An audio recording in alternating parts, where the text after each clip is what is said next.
At a moment when a lot of the crypto industry is really struggling, some folks are laying off employees. Why now for Ripple? Why are you hiring, and why in Toronto? So I'll start by saying no one wants to see moments like this in crypto. The layoffs are frustrating to read, the hiring freezes. One of the advantages of having a lot of gray hair is I've seen this play before a little bit. We have been in a very strong position as a company. We have hundreds of open positions. We hope to add about 200 or 250 people between now and the end of the year. As you described, we just announced today, maybe it was yesterday, the opening of our first office in Canada, which comes, we've opened an office in Dublin this year, opened an office in Miami this year. And so in Canada, we're really trying to make it an engineering hub. We intend to hire 50 people here by the end of the year. We've already hired 10. And look, I think the big change that's happened is it used to be Silicon Valley had a bit of a monopoly or a certain advantage around tech talent. And that is just not true today. Schools like the Toronto Metropolitan University, Waterloo University, they're extremely smart engineers based here, and we think bringing them into crypto and blockchain, particularly at a time when maybe it's not as exciting, the hype around prices, actually it's a time to build. It's a time to look at the long term and create value. If the country you're based in is making it hard for you to be successful, you go other places. I mean, on a percentage basis, our growth is much more outside the United States than in the United States. 95% of our customers are non-US companies.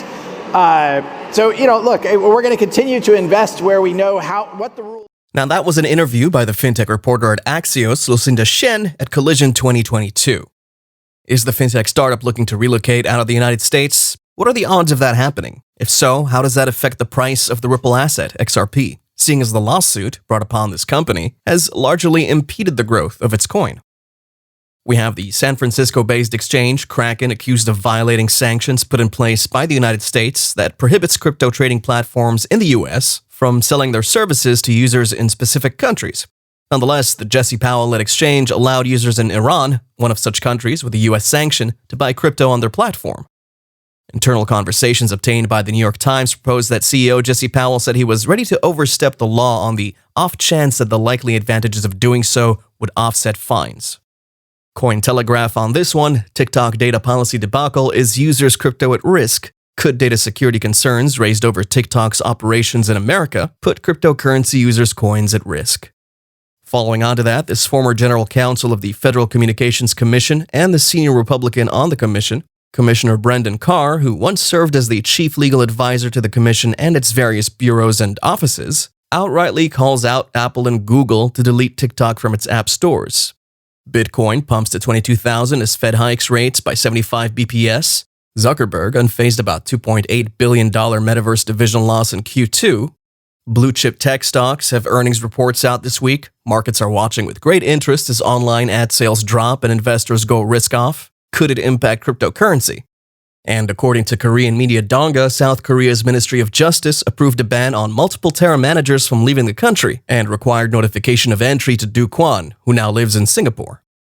Ripple lands partnership with Singapore-based payments firm to leverage XRP for cross-border settlements. And last but definitely not least, XRPL core server Rippled just got a new update. Details. Want to find out more? Make sure you watch until the end. But in the meantime, hit that subscribe button and turn on bell notifications.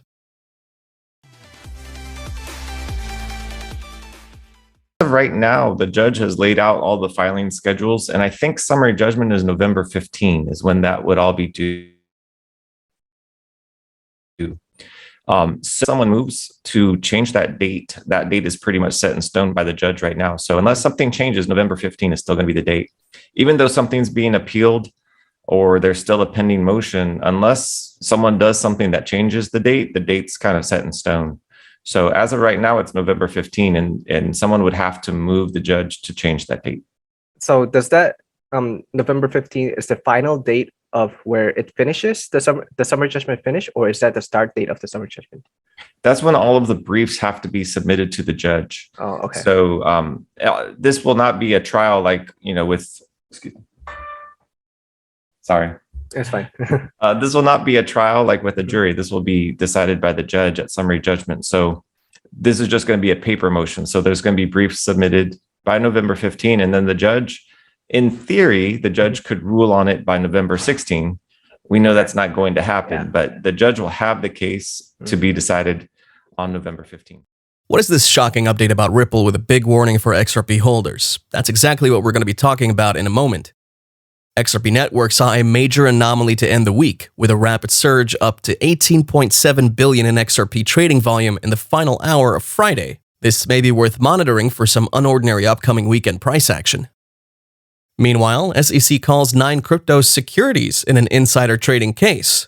The SEC and DOJ brought insider trading charges against 3 people Thursday, but assertions cryptocurrencies are securities may hold greater implications. That proof of work would just be a sort of decentralizing force. That proof of work was the secret sauce behind Bitcoin, the thing that made it different, the thing that made it better. And the crack in that narrative, and it's obvious today, is that there are people who have cheaper power than other people, and there are people who have access to better ASICs than other people, and that it just can't be that sort of liberating, decentralizing force that I think we all thought it was. And that's why we started working on a different way of coming to consensus, a different method. And we developed Federated Byzantine Agreement, which is the method that powers the XRP ledger. Now back to the main topic of today, and that was from Ripple CTO and chief cryptographer David Schwartz about what the original vision for the XRP ledger was, how it came to be known, and its continuous evolution. Needless to say, the SEC doesn't care about authenticity, originality, and continuous evolution and growth, as it has, on more than one occasion, proven this to be true by stifling innovation and growth, as is the case with Coinbase. Just a reminder that Coinbase is one of the few crypto companies that play by the rules. Now back to this amazing and interesting piece of information that I'd urge you all to pay attention to. This is a big warning to Ripple and XRP enthusiasts, and I can't believe my eyes. One of Australia's 4 major banks openly states on its website it's partnering with Canada's CIBC using Ripple's blockchain network technology. And Westpac, another one of the big 4 Australian banks, is not shy about informing the world on its own website that it is involved with Ripple. Guys, make sure you don't sleep on this one. XRP is going to see greater gains. Appreciate this information, make good use of it with confidence that you're among the first on the planet to pioneer a cryptocurrency with global on-demand liquidity use, even though there still seems to be no correlation to price right now. We still have a long way to go, so if you're in right now, consider yourself lucky, as you, my friend, are among the first 1% of the entire world's populace that were lucky enough to get in pretty early. This report from Boston Consulting Group, posted by Cointelegraph, shows that crypto is yet to reach 1 billion users, with only about 0.3% of individual wealth being invested in crypto, while an estimated amount of 25% is being invested in equities. Invariably, over time, this market has always cleared all of our doubts in that regard, as you'll see from this chart that predates the current market trend from back in the day in 2011, precisely 2 years after Bitcoin was launched into the market. And this chart only depicts Bitcoin's growth rate through that time frame. Now imagine what the chart for these other altcoins with values directly pegged to Bitcoin, where a one-time increase in price for Bitcoin translates into a 3-time upswing for these other altcoins, such as XRP. We've come a long way from back in the day when Bitcoin first debuted on the digital asset trading market. At which point, at every step of the way, when we see these significant dips and swings, when it all feels like that should be the height of it, and just when we thought we'd seen it all, we see another all-time rise in price that surpasses the previous one in 10s, 20s, or even hundreds of times. People are yet to adapt and know what it is. Wouldn't it be nice to be among the early adopters? So when the asset class eventually booms, we're first in line, a few steps ahead of the crowd. So stack up those XRPs for those who already own some, make sure to buy in more into the asset class with the mindset of holding long-term, say 5 years to a decade from now, and rest assured, your life would never be the same again. Maybe not your favorite part either. You are currently a part of a lawsuit by the SEC. They sued you. This is old news by now, but they sued you in 2020 alleging that XRP is a security. You have taken the unusual step of fighting back versus going for a settlement. I won't go too much into the play-by-play, but give us an update in terms of where it's happening now, what is happening now. You have said that, or at least your legal counsel has said that they expect a resolution by 2023. Does that still feel like that's the case? I think that definitely feels like the case.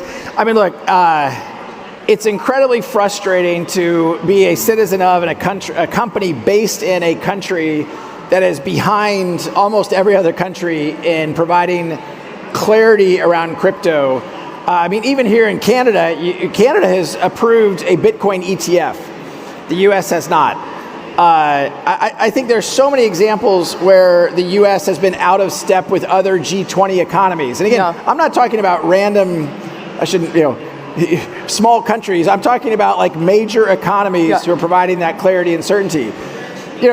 As you described, the Securities Exchange Commission sued Ripple saying that our sales of XRP were investment contracts. It's a kind of a nuanced point, and to your point, we fought it. I think it is so important to fight it, not just for Ripple, but for the whole industry. The SEC, I think, is a hammer, and when you're a hammer, everything looks like a nail. And the current chair of the SEC has said he thinks probably everything except for Bitcoin is a security.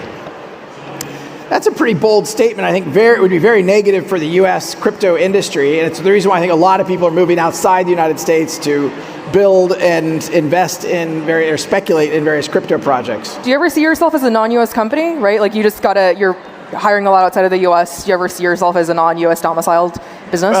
It should not be lost upon you that Canada is not the U.S.